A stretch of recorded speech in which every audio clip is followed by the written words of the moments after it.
Serial शक्ति अस्तित्व के एहसास के में अब तक आपने देखा कि किस तरह से सौम्या को अपनी नई दुनिया में, या फिर यूं कहें कि किन्नरों की दुनिया में हर रोज नई नई चुनौतियों का सामना करना पड़ा है।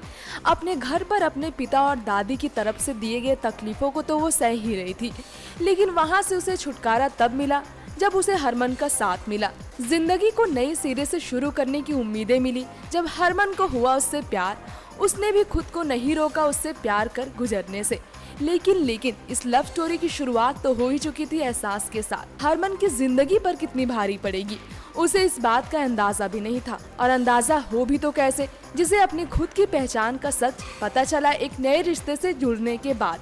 रिश्ते के खत्म होने की वजह पता चली उस दौरान जब उसने देख लिए थे कई खूबसूरत सपने, प्यार भरे हसीन लम्हों को हरमन के साथ गुजारने के लिए। खैर एक सच ने तोड़ डाला सौम्या के साथ साथ हरमन के अरमानों को।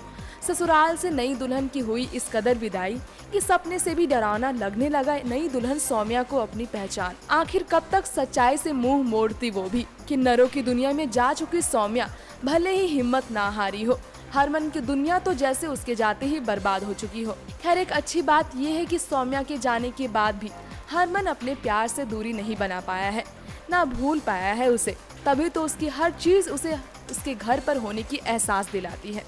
जी हाँ, हरमन एक बार फिर से अपनी बातों के जरिए, अपने बर्ताव के जरिए अपनी माँ प्रीतो को, या फिर ये कह लीजिए कि अपनी मोहब्बत की दुश्मन को ये एहसास दिलाएगा कि सौम्या अब भी वहाँ मौजूद है। जिसे सौम्या के हाथों की पुलाव भाती थी, वो अपनी माँ को ये कह देगा कि आप पुलाव ना ही बनाएं। ये सुनते ही प्रीतो डर जाएगी और ये सोच में पड़ जाएगी कि कहीं सौम्या फिर से हरमन के साथ घर न लौट आए। नेक्स्ट 9 न्यूज़ के लिए तृप्ति की रिपोर्ट।